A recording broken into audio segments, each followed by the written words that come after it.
सुप्रभात बच्चों। आज हम वसंत भाग 2 में संकलित पाठ 4 कठपुतली के बारे में पढ़ेंगे। ठीक है। इस पाठ के कवि हैं भवानी प्रसाद मिश्र। आइए इस कविता को पढ़ने से पहले हम थोड़ा सा भवानी प्रसाद मिश्र के बारे में जान लेते हैं। ठीक है बच्चों, भवानी प्रसाद मिश्र जो हैं वो हिंदी भाषा के महान लेखक हैं। ठीक है। इनका जन्म 29 मार्च 1913 को हुआ। जन्म स्थान कहाँ था? तो टिगरिया नामक गांव में। ठीक है। होशंगाबाद जिला का नाम था और मध्य प्रदेश राज्य में इनका जन्म हुआ। इनकी प्रमुख रचनाएं हैं, इनकी प्रमुख कृतियाँ गीत फरोश, चकित है दुख, बुनी हुई रस्सी, तुकों के खेल, जिन्होंने मुझे रचा, कुछ नीति कुछ राजनीति है। इन्होंने जो भी कविताएं लिखी उसके लिए इन्हें बहुत सारे पुरस्कार और सम्मान भी दिए गए, जिनमें मुख्य थे साहित्य अकादमी पुरस्कार और साहित्यकार सम्मान से इन्हें सम्मानित किया गया। इनकी मृत्यु 20 फरवरी 1985 को हुई। ठीक है। मगर इनकी महान रचनाएं हमेशा हमारे बीच इन्हें अमर रखेंगी। ठीक है। अब चलिए आगे इनके द्वारा लिखी गई कविता कठपुतली के बारे में हम लोग थोड़ा जान लेते हैं। कठपुतली जो है विश्व के प्राचीनतम रंगमंच पर खेले जाने वाले मनोरंजक कार्यक्रम में से एक है। कठपुतलियों को विभिन्न प्रकार के गुड्डे गुड़ियों, जोकर आदि पात्रों के रूप में बनाया जाता है। इसका नाम कठपुतली इस कारण पड़ा क्योंकि पूर्व समय में इससे लकड़ी अर्थात काष्ठ से बनाया जाता था। ठीक है। काठ मतलब होता है लकड़ी। इस प्रकार काठ से बनी पुतली का नाम कठपुतली पड़ा। ठीक है। लकड़ी से पहले क्या था? लकड़ी से पुतला बनाया जाता था। ठीक है। इसी के कारण इसका नाम कठपुतली पड़ा। काठ का अर्थ होता है लकड़ी, पुतली का मतलब कि गुड़िया। ठीक है। और ये जो कठपुतली का नाच, जो डांस है, नृत्य है, वो राजस्थान का पारंपरिक नृत्य है। आइए अब हम भवानी प्रसाद मिश्र के द्वारा लिखी गई कविता के बारे में पढ़ते हैं और इसके भावार्थ को समझते हैं। भवानी प्रसाद मिश्र जो हैं वो लिखते हैं कठपुतली के बारे में कि कठपुतली गुस्से से उबली, बोली ये धागे क्यों है मेरे पीछे आगे, इन्हें तोड़ दो, मुझे मेरे पाँवों पर छोड़ दो। सुनकर बोली और कठपुतलियाँ कि हाँ, बहुत दिन हुए हमें अपने मन के छंद छुए।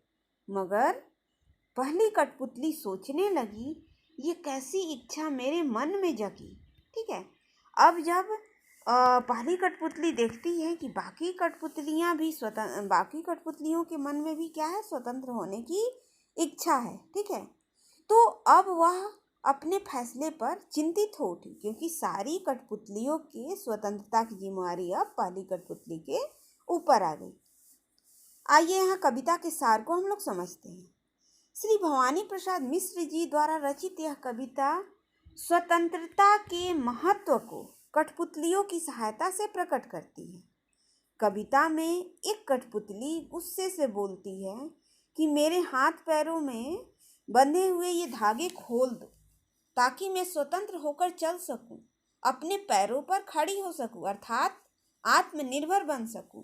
उसकी बात सुनकर बाकी कठपुतलियां भी स्वतंत्र होना चाहती थी।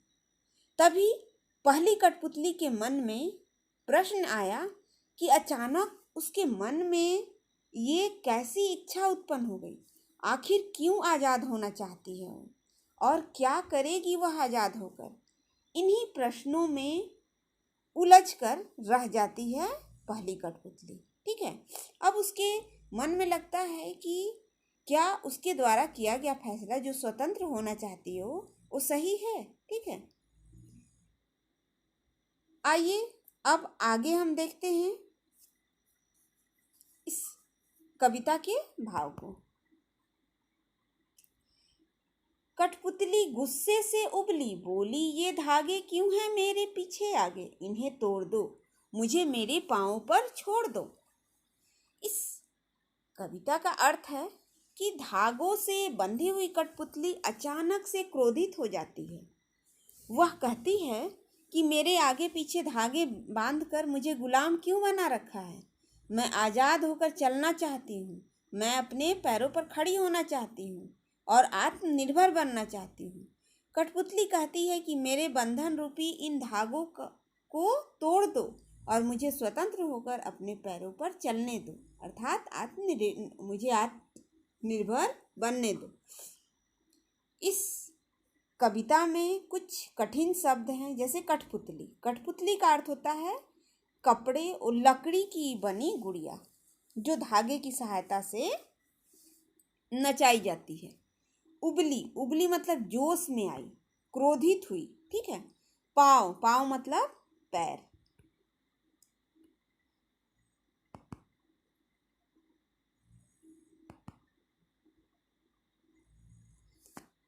अब आगे है, सुनकर बोली और कठपुतलियाँ कि हाँ बहुत दिन हुए हमें अपने मन के छंद छुए, ठीक है।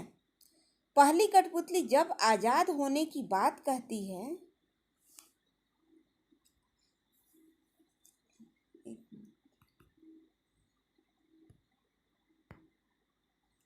पहली कठपुतली जब आजाद होने की बात कहती है तो अन्य कठपुतलियां भी उसकी हाँ में हाँ मिलाते हुए स्वतंत्र होने की बात कहने लगती हैं।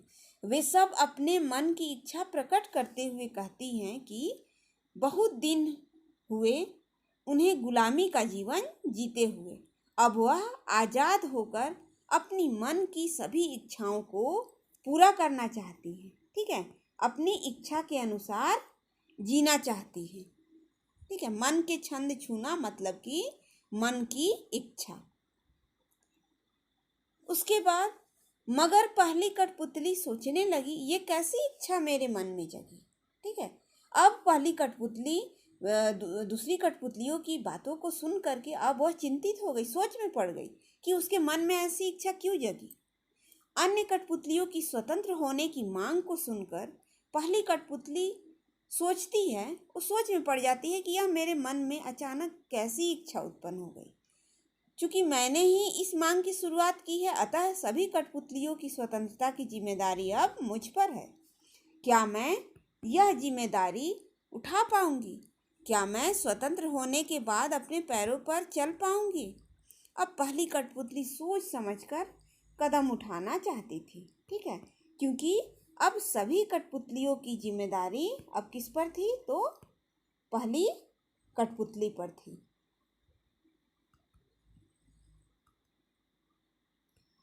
ठीक है बच्चों, तो ये कविता आपका यहीं ख़त्म होता है। इस वीडियो को आप लोग ध्यानपूर्वक देखिएगा और इस कविता को समझने का प्रयास कीजिएगा। मुझे उम्मीद है कि ये कविता आपको अच्छी तरह से समझ में आ गई होगी और इस कविता के आधार